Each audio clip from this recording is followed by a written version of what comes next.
Good morning, folks. It's Josh here from Racing to Profit. Another couple of pokes in a 3 mile plus or 3 mile or further handicap chase. Yesterday's two are possibly still running. 2 points loaned back to our good friends, the bookmakers. Um, Katenko, no surprise, solid strike, it turns out. Not so solid, unable to strike, and on that evidence, probably not good enough. May need to come down a few pounds and possibly drop into Class 5 company. We shall see, but I'll keep an eye on him because many of my tips, especially those on the more unexposed end, can kind of hit the winner's enclosure on their next kind of start or next 1 to 3 starts after I've tipped them, which is often typical. Anyway, we move on to the 4 o'clock at Chepstow. I've kind of gone back to the approach I like to take, which is some big price pokes in a race that feels like it kind of has an open, in a race that has an open feel to it, I should say.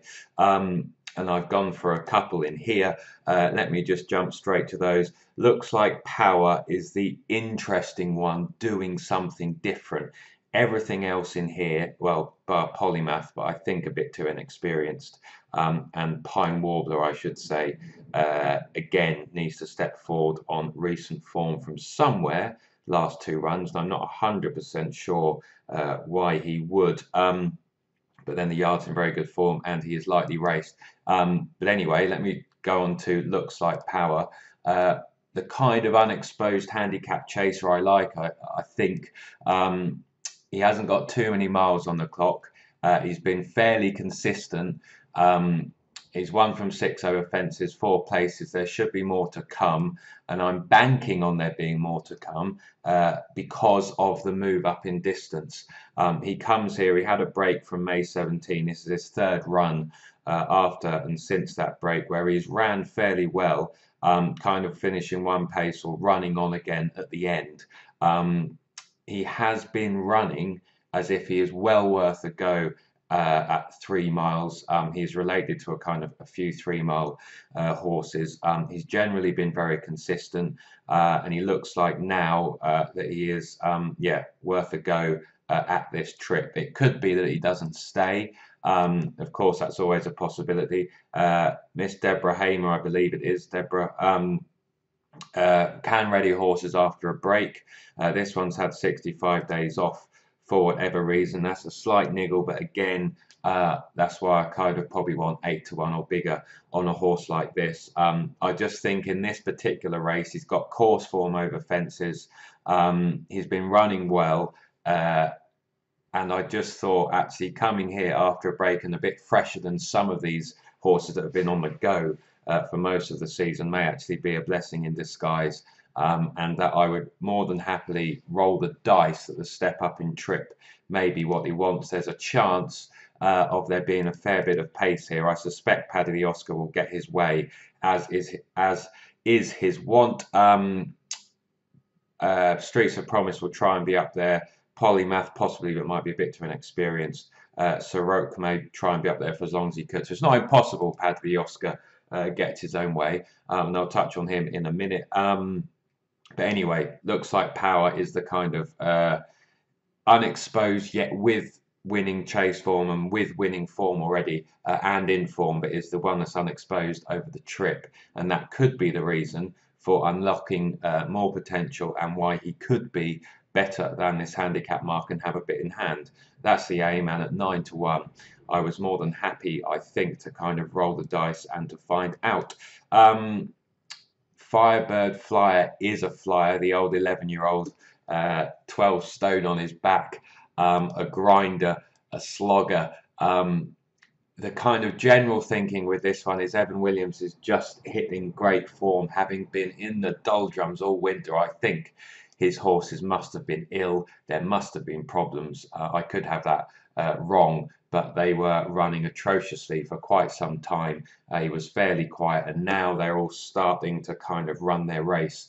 And because of that, I will be I felt I'd be a bit annoyed, perturbed if he had a kind of 16 to 1, 18 to 1 shot just kind of dropping that I hadn't considered.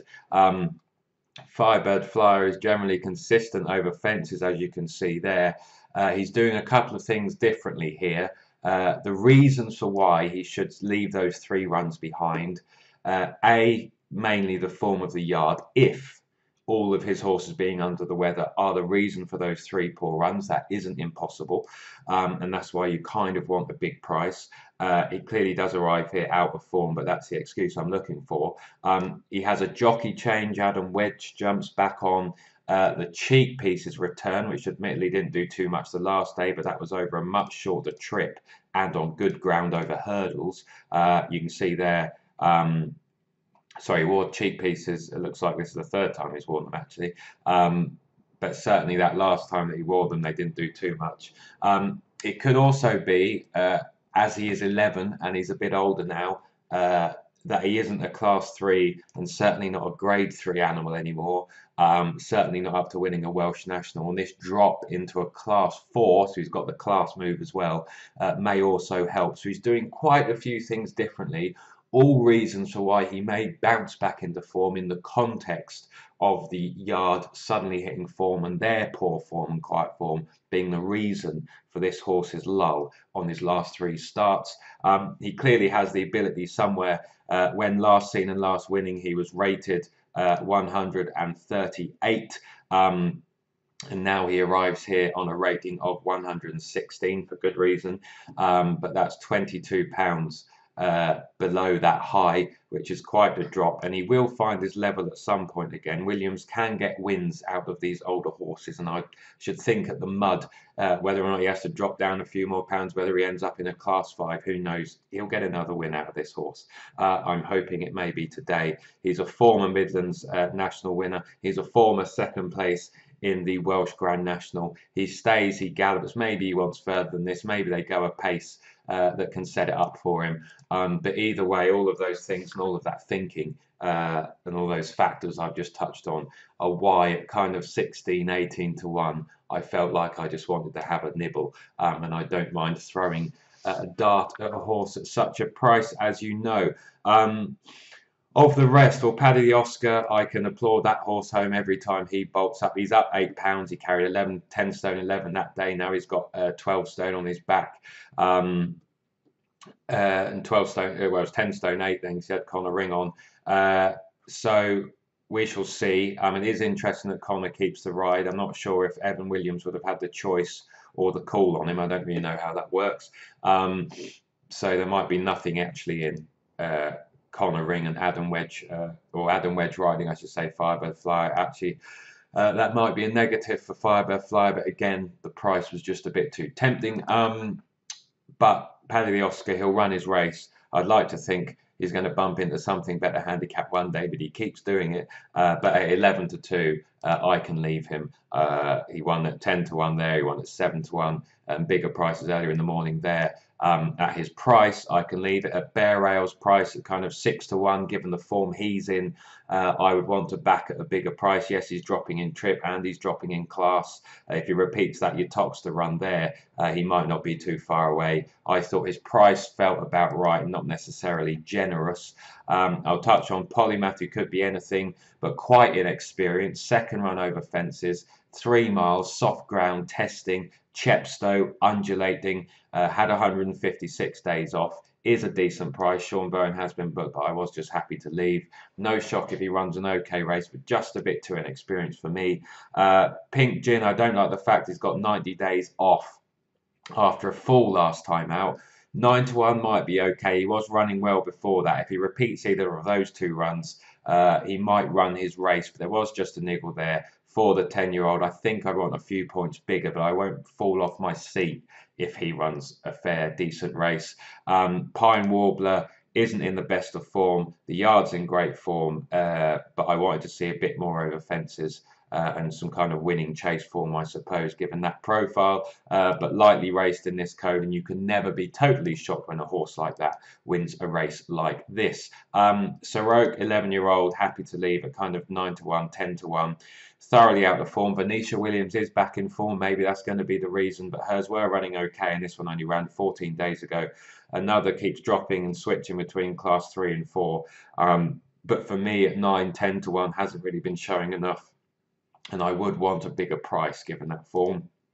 That maybe he'll bounce back. For Carmel, again, I didn't think overly generous. Needs to build on those Class 5 races there. Pulled up when last seen. Just a few too many questions for me. The last one I will mention is Streets of Promise, who I may have to throw a fiver at because I was not torturing myself between Streets of Promise and the 2 tips Firebird Flyer and Looks Like Power, but I did not want to go for 2 more exposed horses who are both out of form. I thought that might be risking it, and Firebird Flyer is doing a few things differently and has the excuse of really poor trainer form as a possible excuse. When this one was last seen, the yard have been going well. It's not exactly like they were totally out of form, and I was struggling to think of a reason for why this one should suddenly bounce back. There's no headgear change. There's no trip change. She'd won at Class 3 before, more than admirably performed well at that level. So I can't think the recent class and certainly handicap mark was an excuse given she'd won off 130. So I was struggling to think of excuses for those poor runs. Clearly drops back into Class 4 here, but I don't think that's suddenly a reason why she should bounce back. The yard is in really good form. And better form than it has been. They weren't exactly out of form when this one last ran, but you could use that as a reason and as a way in, and Tom Scudamore returns. Her wins have come when being able to dictate. She doesn't get to do that here. I don't think. I'd be surprised if she can lead Paddy the Oscar in the form he's in. But she might be up there. But I was just happy to leave at kind of 10, 11 to 1, where she's 16s or bigger. Maybe I'd take a bit of a pump, but yeah, I was struggling to think why she should suddenly bounce back. After the race, if she wins, I'll probably say, well, into Class 4, Michael Scudamore in really good form. But it's a bit of a head scratcher, so I was just happy to leave. But she's got conditions. If I click, as the last thing I do is I tick around the 12 minutes. Another short video, I told you. You can see why on the Instant Expert and GG's. Form in the ground, especially if it's a bit more testing, form in the ground, form in the class, distance fine, £17 below our last winning mark. You can see Firebird Flyer ticks the boxes as well, has placed at the track. So yeah, that's that one. And the last one I should mention, Lac Sacre deserves to be favourite. Looks about the right price. I can't go diving in with 4 to 1 shots at this price. Hacked up in this race last year, although that was much weaker, having looked at it in my view. Comes here in form. The yard's in form. The horse is in form. Well enough handicapped. Keeps running well, and that a repeat of that second last time out may well be good enough to take this race. But at 4 to 1, had a long, hard season, has run quite a few times. That might catch up at some point, and he's only won from 19 over fences. He doesn't like putting his head in front too often. So at 4 to 1, I'm more than happy to take on, but clearly I'm not going to fall off this chair here if he wins this. He is the right favourite, I think, and Paddy the Oscar is probably the right second favourite on his recent form also. Maybe it'll be between those front two, but I've taken a poke at a couple for the reasons explained. Head in hands if Street of Promise wins, because I'll have picked 2 of the wrong 3, and it'll be a case of, oh bugger. But that's that, and I'm happy to take on the rest. So I will leave that there. Do with all of those thoughts as you please, but hopefully something of interest there in terms of how I try and look through some of these mediocre races. But maybe all I want is quality races like I get in Festival Week, because I've been a bit up and down in these races this season, and maybe that's the reason. Work to do, but hopefully those 2 horses can run well, and hopefully, fingers crossed, one may win. So until the next time, this is Josh saying bye for now, and best of luck.